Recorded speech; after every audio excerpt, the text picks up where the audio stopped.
We'll call to order the Committee on Accountability and Administrative Review for June 29th, 2011. And welcome to those of you who have joined us.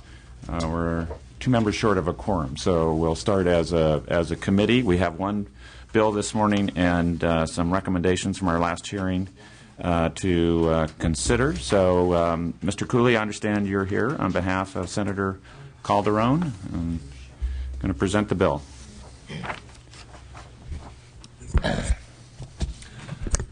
Good morning, Chairman Dickinson, Ken Cooley.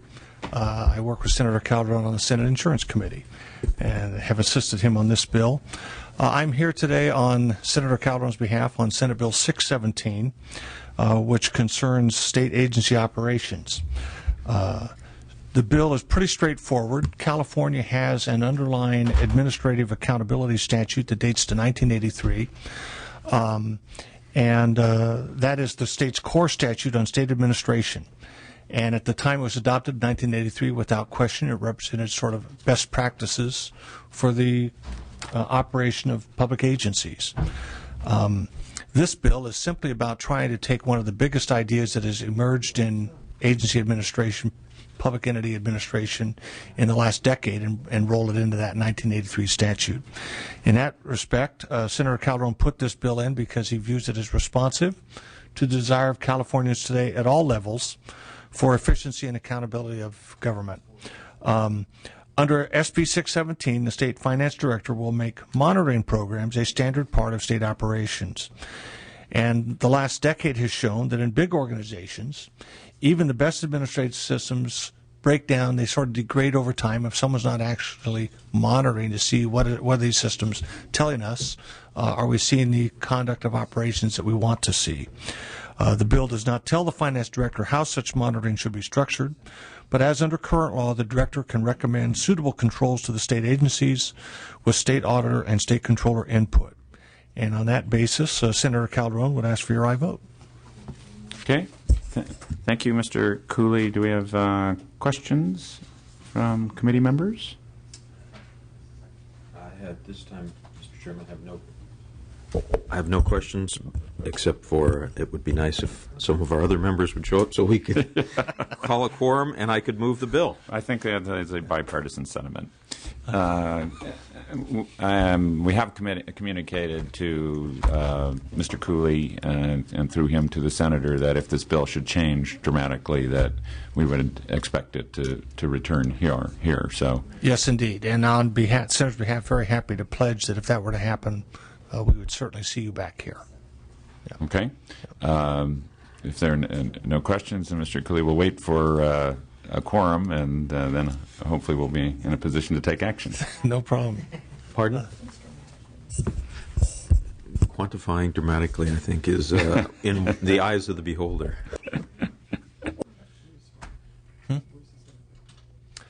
I believe he is... he's just not in the building yet this morning after the late night session. He asked me if I would do this. Is the bill referred to any other committees, Mr. Chairman? To appropriations. I understand. As a recommendation. So we do need to act on it. So we'll round up some other members, and in the meantime, I think we need to also wait for a couple more members in order to have the discussion on the recommendation. So we'll just take a short recess.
We'll call the committee back to order, and looks like we have a quorum, so if you'd call the roll, Madam Clerk. Dickinson. Here. Garrick. Here. Block. Buchanan. Cook. Silva. Grove. Hagman. Huber. Lowenthal. Mitchell. Dr. Pan. Portantino. Move the bill, Mr. Chairman, that Okay. we heard in. We have a quorum. We have a motion by the Vice Chair. Is there a second to that motion? Someone want a second? Senator Calderon's bill, Senator Calderon's SB bill. 617, regarding And the chair- financial integrity Chair's and state recommendations management do- accountability. Do pass to approach. All right. We have a second by Ms. Buchanan. Thank you. And if you could call the roll.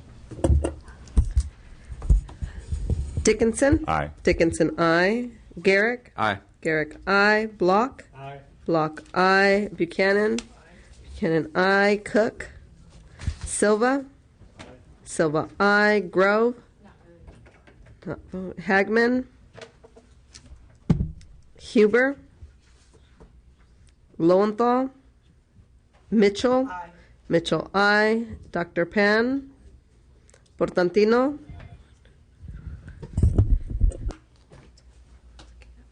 What do we have? Six. So it needs one more. Okay. So it's got 6 votes. It needs one more. We'll put it on call. Okay. Our other item this morning, one other item of business this morning has to do with recommendations arising out of the hearing we held on strategic sourcing and the impacts on small business. These are recommendations that were developed out of that hearing after listening to the testimony, and they're not designed to pass judgment on the merits of the contract bundling or strategic sourcing initiative, but rather to try to get some better information and more complete information on which to base further and future decisions on the impacts of strategic sourcing or contract bundling on small business. We'd like to try to get some better data to find out whether strategic sourcing is continuing to provide the benefits that we saw in the first round early on when the program was implemented, or whether those savings have declined or disappeared over time as they have for the federal government per the testimony that we heard. And we'd also like to try to get some more information which helps this committee and the legislature make a judgment about the impacts on small businesses and veteran-owned businesses, as well as a result of that initiative, that contract initiative. We're asking also that General Services take a more prominent role in the enforcement void that seems to invite unscrupulous operators to compete for the reduced number of state contracts still available to small and disabled veteran businesses. I want to let the committee know that we have discussed the recommendations with the representatives of the Department of General Services, and they believe the recommendations are reasonable. In fact, they have begun work on some of them already. We have one suggestion I'm aware of in the recommendations in 2 and 5 where we've used the time certain. Dr. Pan has suggested that we put a date on that. I would offer January 31st of 2012, which is roughly 6 months. And my understanding is that the Department of General Services also believes that's a reasonable time frame. It's further my understanding that the Vice Chair would like to separate out recommendation number 4 for some individual consideration. And so I would hope we could take the other 4, 1, 2, 3, and 5 together. All right, and then we can discuss 4. So we have a motion by Mr. Hagman, seconded by the Vice Chair, to take 1, 2, 3, and 4 and approve those. Any other comments or questions?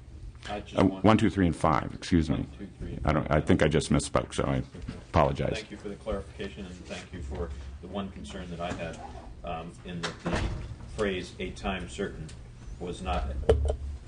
Thank you.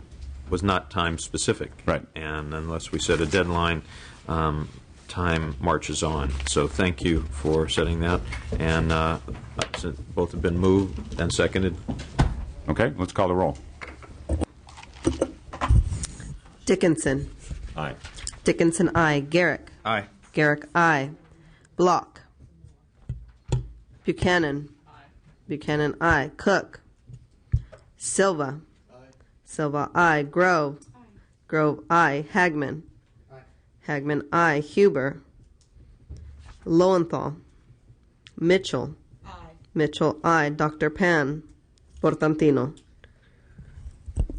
Okay, that motion carries, and then we can take up.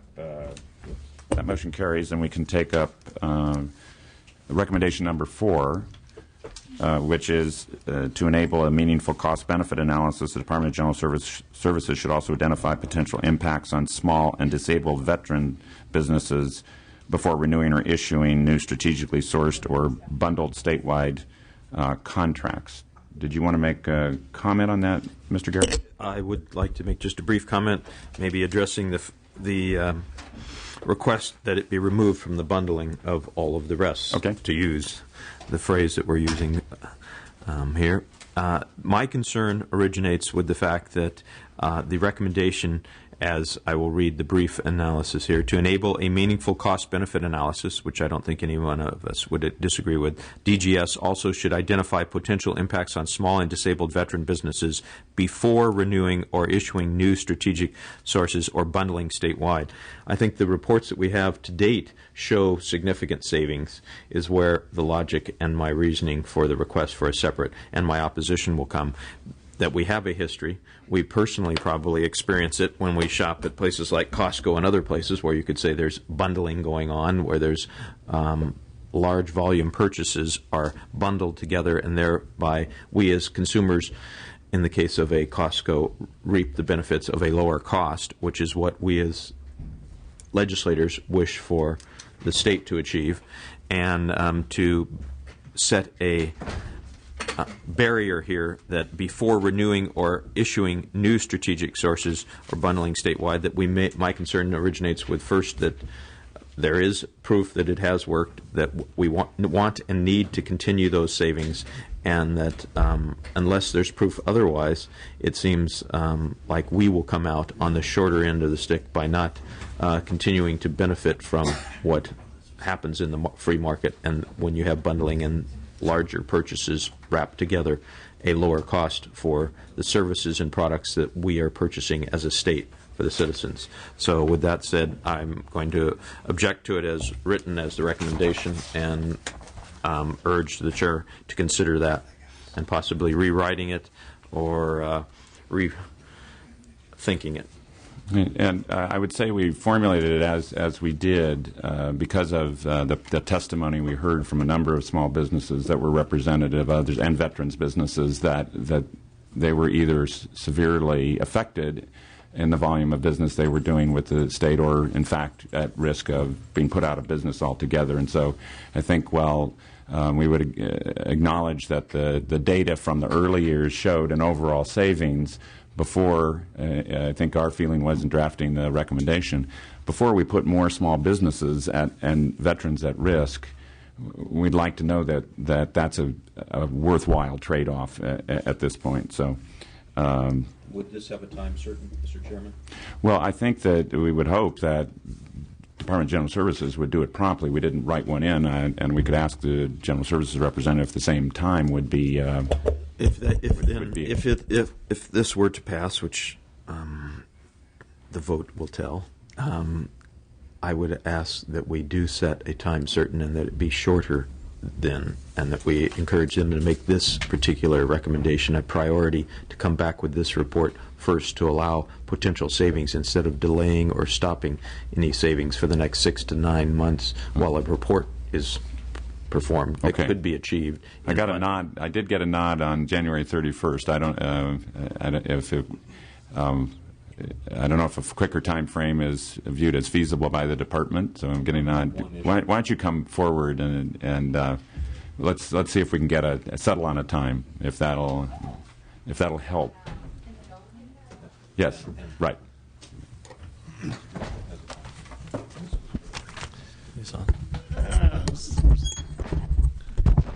Yeah, hi. I'm Robert Ulrey, legislative representative of Department of General Services, and of course I brought up Jim Butler again. Hi, Jim Butler, Deputy Director of Procurement. So the January 31st date would be fine to get back to you on that. Can you help me understand what you're looking for in terms of an earlier date? 90 days. Is it possible to perform? Excuse me.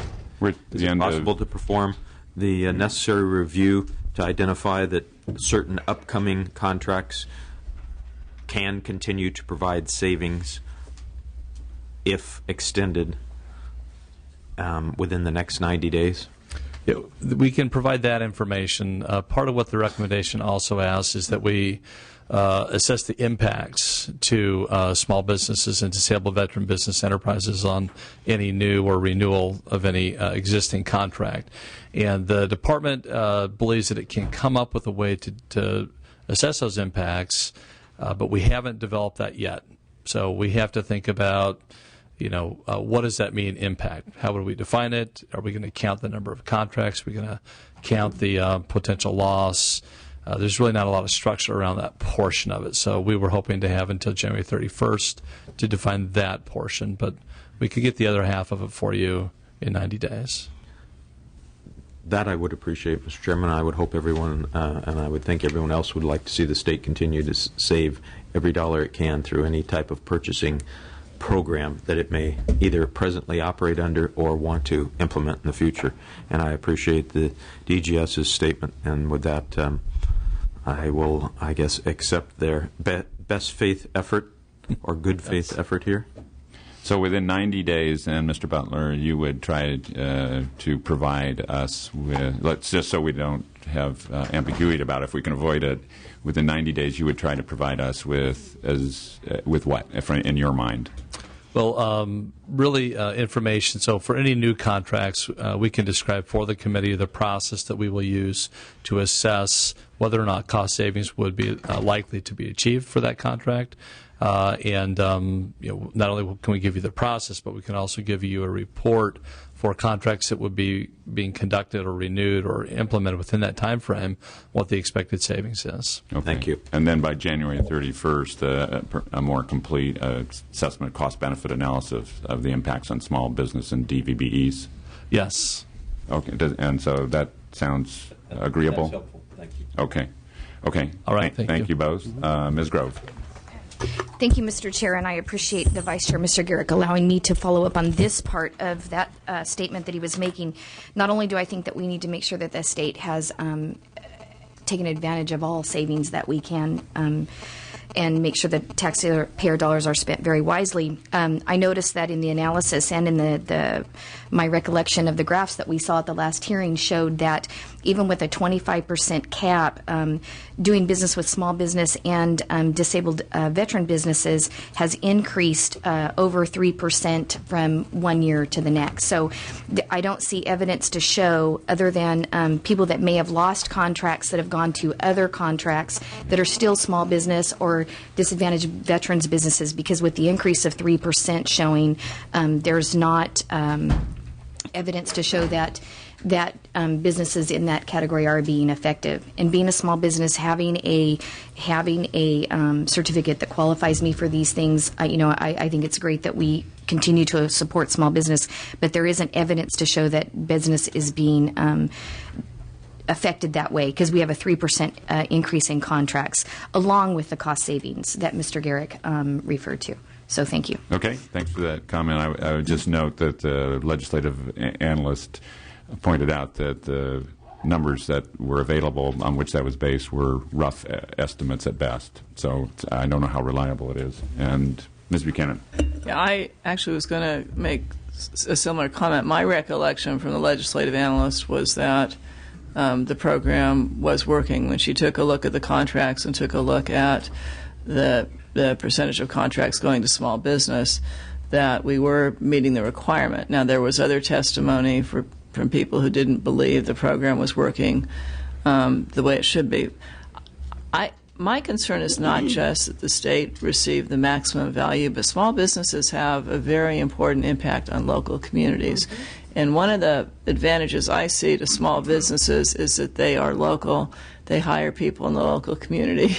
You know, the sales tax, the profits, all of that stay in the local community.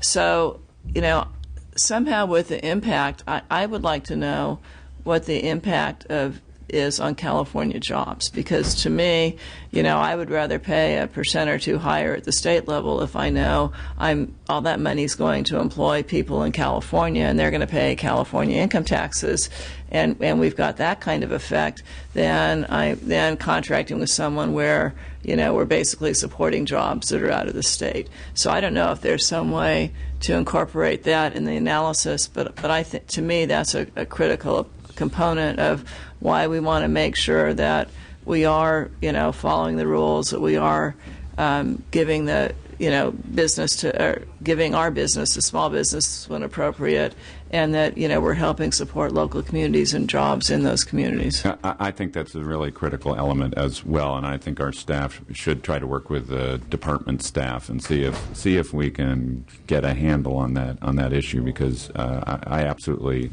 I concur with you 100% on that point. Ms. Grove, you had an additional comment? I did. Thank you, Mr. Chair, and I appreciate the comments from Ms. Buchanan. As a small business, because it does cost more for a small business to operate in the state versus a large business and being globally competitive or nationally competitive, a small business has higher cost per capita, I guess you'd say. Small businesses are allowed to charge 5% more on their contracts and still be treated preferably for award of these contracts. So I agree with you completely that, you know, it needs to be about jobs. The small business is the backbone of the community, jobs locally, taxes locally, and I appreciate those comments. I just, based on the information that was provided last time and this time, I don't see any evidence where small businesses being affected, the number of small businesses being increased based on these contracts, and because of the bundling, states saving money. So I don't see that evidence, is what I'm trying to say. And I agree with you. If we're going to have some kind of recommendation for how we go forward with analysis in the future, I would just like to have the jobs be part of that. That incorporated in. So I'm not recommending changes. I'd just like to see that be part of it. Yeah, right. Yes. As a factor. Okay. Any other comments? Do we have a motion on the recommendation? I'm sorry? Number 4, yeah. Number 4 as amended with the 90-day turnaround time. Right. So moved. Okay, moved by Ms. Mitchell. Second. Second by Mr. Portantino. Please call the roll. Dickinson? Aye. Dickinson, aye. Garrick? Abstain. Block? Aye. Block, aye. Buchanan? Aye. Buchanan, aye. Cook? Silva? Grove? Hagman? Huber? Lowenthal? Mitchell? Mitchell, aye. Dr. Pan?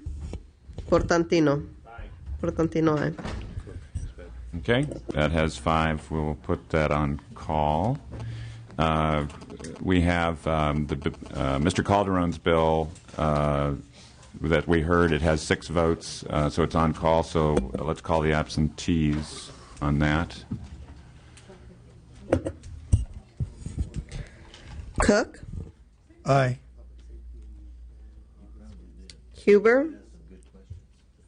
Calderon. How about the recommendation? Lowenthal? Dr. Pan? Portantino? Okay, and You've got Cook now. Mr. Cook, you were on the. Is this an not voting? Calderon, we voted yes. Yes, and I just voted on Yes, Calderon. Right. we have recommendation number 4 that we have modified. Abstain on that, or not voting? How about did you And on the Have on the other the recommendations? other four recommendations. They were support, right? The other four recommendations, I vote support or aye? Okay, so recommendations Yeah, well, 1, we- 2, 3, and 5. Enough. That's right. Cook, And Cook, aye. four not voting. You can add on. And I want to apologize to the chair. I had, Yeah. The other four recommendations had enough votes, so we'll add you on. And we'll add on Mr. Block. I just we'll- wanted to comment that I had my own committee. That's why I was running around. Okay. Thank you. Mr. Silva? Did I skip any? I don't believe so. Not unless it was intentional. That's in the abstaining. Yes. So Mr. Calderon's bill is, I'm adding on. oh, that's fine. It is 9-zip at this point. We'll take anyone who wants to add on. Grove on SB 617. Aye. Grove, aye. Okay, and we will stay here, and because we have the fourth recommendation on call, so we'll see if we can round up the absent members, and The others are out. the others are, yes. Thank you. Yes, and anyone who hasn't added on to gonna keep this those, I'll be here. Yeah. Thank you. Okay? You have me on there. Okay. Not for number. No.